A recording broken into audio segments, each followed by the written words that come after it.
So, what is value investing? To start with, investing is putting money into financial schemes, shares, property, or any commercial venture with an expectation of achieving a profit.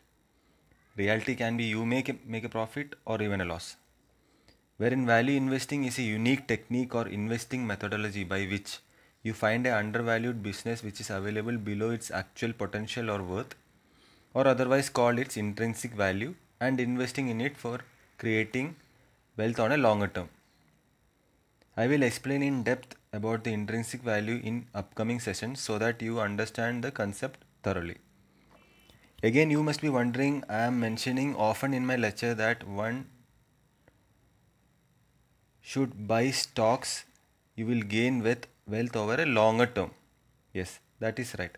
Over a longer term. That holds true for majority of value picks since the particular security or the stock which you identify as a value pick is undervalued or underpriced below its actual worth because of a particular good business has fallen so much below in price due to either overreaction of the market to some of its bad or undesirable news, which most of the time is a one time event, or many times due to a macroeconomical event like strike of a pandemic, or even worst events like economic meltdown of 2008 housing bubble, or a probable geopolitical event.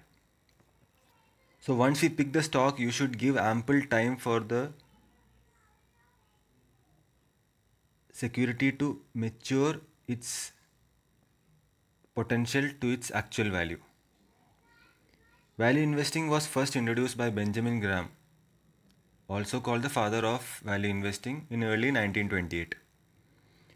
Warren Buffett, Graham's favorite student, used to mention it as the cigar bet investing, an approach wherein someone who does not have much of a value would go in search of picking discarded cigars on the street to enjoy a few last puffs which would cost him hardly nothing. That cigar butt have only even a single puff left in it and may not offer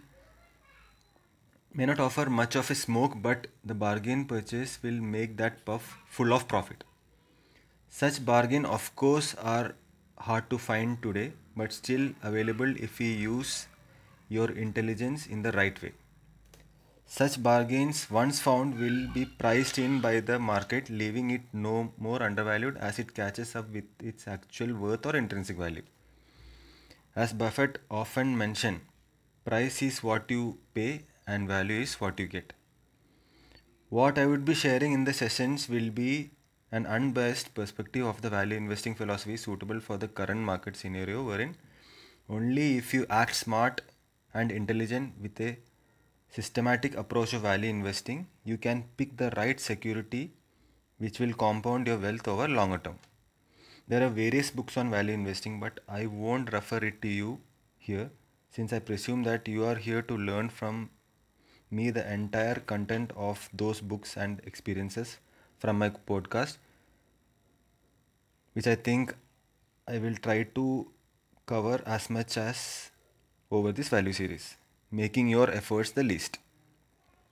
The value investing principle actually defies the efficient market theory of economics, wherein it presumes that the market is always right and securities are correctly priced. If the market was efficient enough, then there is no value investing at all. The principle of value investing lies in the ability of the market to eventually correct to its intrinsic value or actual worth. As per Graham, an intelligent investor is one who buy low from a pessimist and sells high to an optimist. If the price catches up to its value or actual worth, then the value investing ends there and it may be time for you to sell the security and find another value pick. As a matter of fact, all the fundamentally strong stocks are supposed to grow in price over a period of time, but buying at an undervalued price multiplies your return over the same period. Happy investing.